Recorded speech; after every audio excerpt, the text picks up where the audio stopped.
YouTube, what it do? It's your boy Brandman17 coming at y'all with a quick little video today. 2018 Dodge Charger RT in the big year of 2025. What y'all think, bro? Y'all think that's a good buy? Should you buy a Dodge Charger 2018 and 2025, bro? In 3 years, it'll be 10 years old. Do you think that's a good purchase? Y'all comment down below. Me personally, bro, unless I get it for like 20K out the door, definitely no more than 23K out the door. 23K at the most.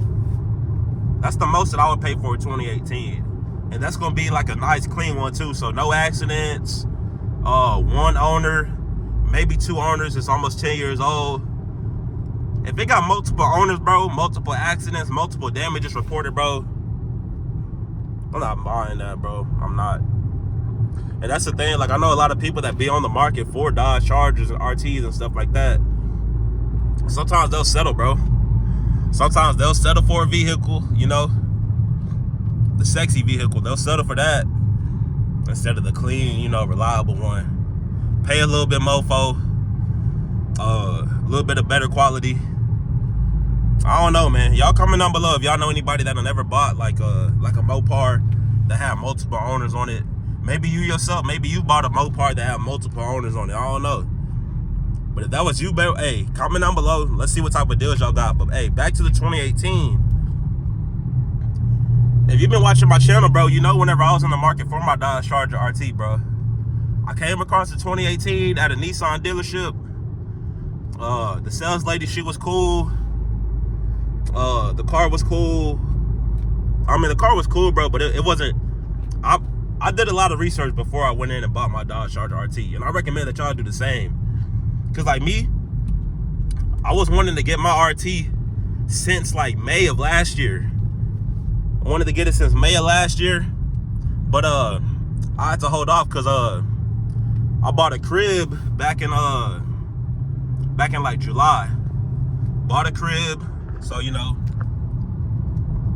I had to hold off on it. But well, the whole time I'm holding off, bro. Whole time I'm holding off, I'm watching videos on YouTube. I'm doing research, looking at the Kelley Blue Book, looking at the Carfax on a whole lot of cars, bro. And I pretty much had to narrow down. I pretty much had it down formula, where at the time, like, this here's a good price. This is what I'll take on the Carfax. If y'all want me to make a video on that, going a little bit more into depth, y'all comment down below. I could definitely get that video out there for y'all. Like pretty much like the February market for Dodge Charger RTs or something like that, you know, just tell y'all what the best deals are, things like that. Actually, I am gonna do that. That's a great idea. But nah, back to the video. It's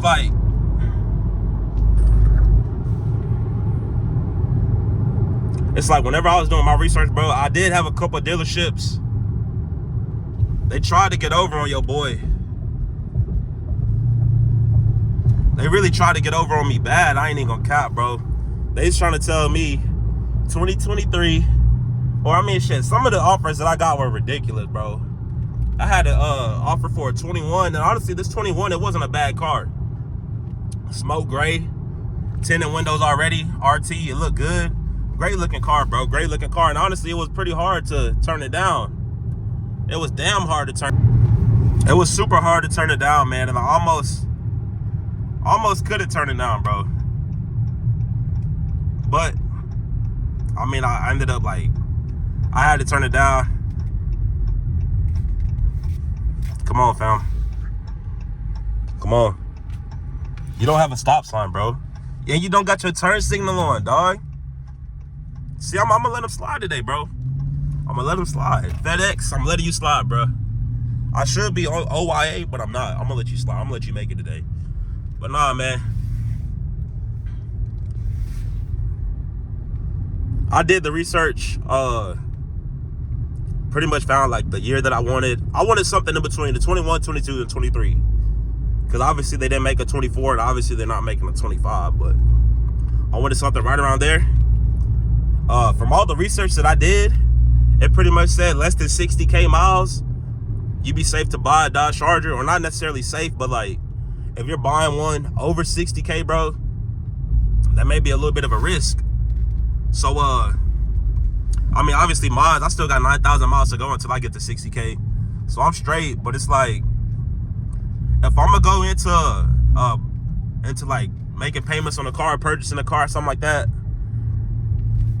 and it got a lot of miles on it, bro, it either needs to be low monthly, low number of months, or low monthly payments, or really a combination of both. You really need both of those things. It really can't be one or the other, because if it's low payments, that probably means you got a lot of months. If it's low months, that means you probably got a high payment. But it got to be both of those. It got to be low payment. It got to be low, bro. It got to be a hell of a deal. It got to be a goddamn dream deal. Like, it can't be no BS. But it's like, man, it's just like, you know, you got to do your research, and you got to know what you're looking for, and you got to know what you can afford. And like, if y'all seen that video that I did on the SRT Red Eye Hellcat, you'll know, you could go to like the auto loan calculator, you could plug in the numbers, and then it's pretty much gonna tell you like what that monthly payment would be. So you got to do something like that. You got to know what you're looking for. Really, if you need some like one-on-one help finding your Dodge Charger, whether it's a V6, V8, Scat Pack, Hellcat, if you need help, you know, trying to find a good deal, just comment down below, drop a comment. I'll respond to your comment, and then I'll do a little bit of research, and then we can see what we come up with, you know. But it's like, shoot, man, it's a lot of bad cars out there, so you really got to make sure you do your due diligence so that you can get a good one, because you don't want to get a lemon. This car here, I did make that video, did I buy a lemon? It's obviously not a lemon, bro. I need to go get an oil change. That's really what I need to do. According to this thing here, I need one bad, but yeah, I'm about to go do that. I'm about to go get me an oil change, but I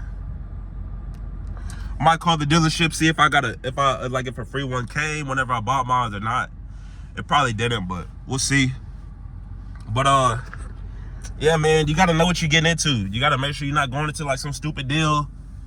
Main thing, bro, you gotta have your credit right, bro. If your credit not right, bro, they gonna bend you over. They gonna bend you over on the table, and they gonna tax that ass, and like, that's just what it is, bro. Like, you gotta make sure your credit is good. If you don't know how to get your credit good, drop a comment down below. I got videos of it on my channel telling y'all how to get your credit right, but you gotta scroll through, you gotta find the videos, man. But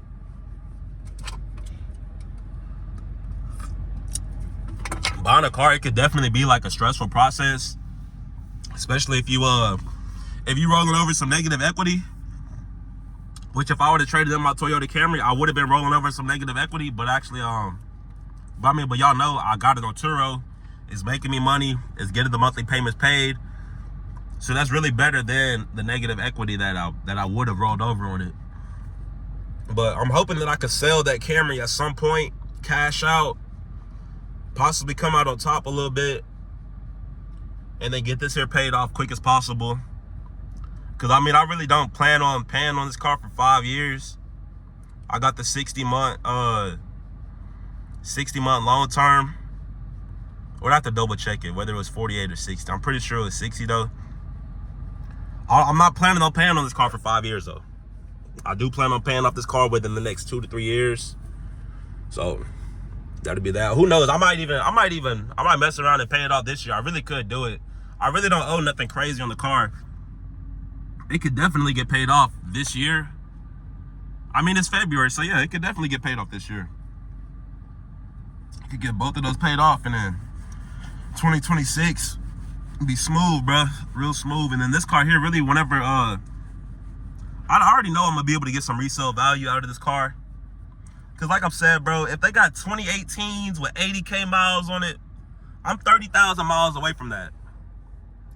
So that's probably like 3-4 years away from that. So if they got 2018s going for 26, 27 out the door, bro, come on now, like, come on. Plus I got a good warranty on here too, so I got that going for me too. But if you want to buy 2018, 2017, 2016 in the big year of 2025, bro, three main things. Make sure that the price is low. I'm gonna say somewhere between 15 and 22,000, or just say less than 22K. Less than 22K for either of those years, 16, 17, 18. Less than 22K. 2018, let's go less than 80,000 miles.